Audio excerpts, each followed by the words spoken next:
एकनाथ शिंदेंना जाणीवपूर्वक डावललं जातंय। भाजपकडून शिंदेंचा सातत्यानं अपमान होतोय असं भास्कर जाधव यांनी वक्तव्य केलंय।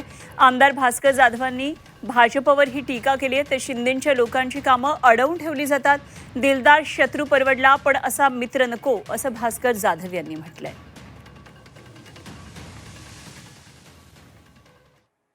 एकनाथराव शिंदेंना प्रत्येक ठिकाणी डावलणं, जाणीवपूर्वक त्यांचं ह्युमिलेशन करणं, जाणीवपूर्वक ठरवून ठाई ठाई त्यांना डावलणं, त्यांचा अपमान करणं, त्यांच्या लोकांना आपल्या पक्षात घेण्याचा प्रयत्न करणं, त्यांच्या पक्षाच्या लोकांची जाणीवपूर्वक कामं अडवून ठेवणं, हा प्रकार भारतीय जनता पार्टीनं जाणीवपूर्वक सुरू केलेला दिसतोय।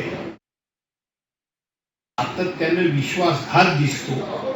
मित्राबरोबर मित्रासारखं वागण्याच्या ऐवजी एखादा आपला दिलदार शत्रू परवडला पण हा मित्र नको अशी मित्रांना म्हणण्याची वेळ आणणं, हे मला वाटतं आपल्या भारतीय राजकारणाच्या दृष्टीने योग्य असं मला वाटत नाही।